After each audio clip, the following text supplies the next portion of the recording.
Alternating maces. This is a diverse type of a self-defense technique.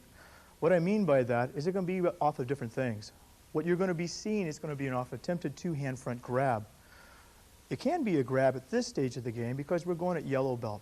You might not have your visual aid or your visual self-defense really laid down for you yet. That's your first form of self-defense that we talked about in the last technique. Your first form is visual. Your second form is physical. You have to react. What you're going to do is react to a set moves that we're going to lay down and describe for you. But the reaction that you're going to do on the street can change many ways. You might have been grabbed in the past. Whatever you did, that was a reaction that you learned. We want to change that stimuli from what happened last time to what can happen now. This is off a two-hand front grab. It can be off an attempted two-hand front shove. It can even be off in a single-hand grab or a single-hand shove. We're going to utilize Diane right here. Break it down very, very slow so you can see exactly what we do. You'll notice I'll be trapping or pinning her arms. The reason I'm doing that is so I can control. Just like how you use bait or how you use a hook in fishing. The bait's what catches the fish. The hook's what holds on to them. The bait's going to come in, that's being me. The person's going to be trying to attack me. The hook is going to be the arms that I use by the checks and the counterattacks. Let's see it slow, break it down, and walk through it together. As Diane comes out, I visually see that her hands are going up. That gives me a signal that, uh-oh, what's coming my way? By her coming her way and using the motivation of her power coming towards me, her mass in motion, as she comes in, I'm going to step back. Why? That neutralizes the power, but it also gives me a foundation that I can start my own personal attack from. As she grabs, I step back, trapping the arm. I counter by going to a forward bow. I punch right to the chest. After I execute my punch, I'm still trapping her arms. I don't want to make her go back any farther. I want to keep her where she's at. Why? She's in range to where now I can finish my attack. I trap the arms, I come and I strike to the side of the head. The side of the head is a very, very good place to strike for several reasons. You have the tempo. The tempo is going to fall in the category that you can actually hit somebody strong enough and actually kill them. You have the jaw, a lot of nerves in the jaw at the lower hinged part.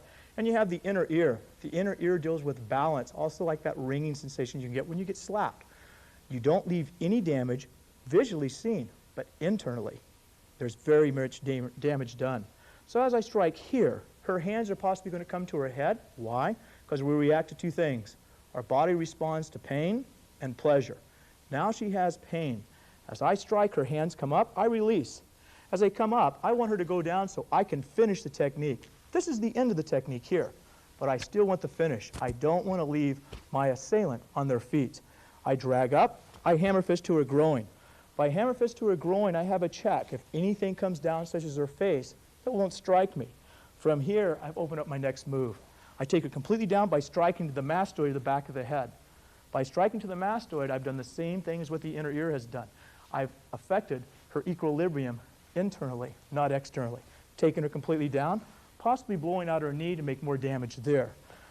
Now this is finished. I come to a neutral state with a person being down on the ground. It's their choice if they wish to continue it. A fight is over. The reason you want self-defense is when you say it's over. That's a winner in a fight. There's no victors, but there's only a winner. A winner's the one that says, that's enough. Let's see the technique again. As Diane comes in, I neutralize her power by stepping back. Now I have my counterattack. She's already physically assaulted me. I strike to the chest.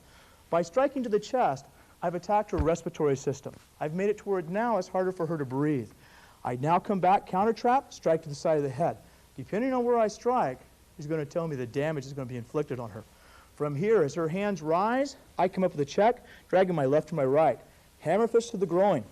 As she goes over, I come back to the same execution of taking her out vertically and horizontally at the same time by striking to the head and blowing out the knee.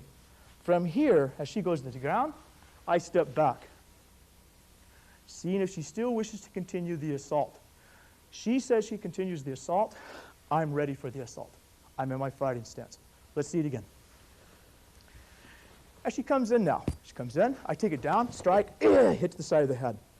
From here, hands comes up. As they come up, opens up the groin for me. Come down, take it completely down. I'm here. Ready? Go. Yeah! Down. Yeah!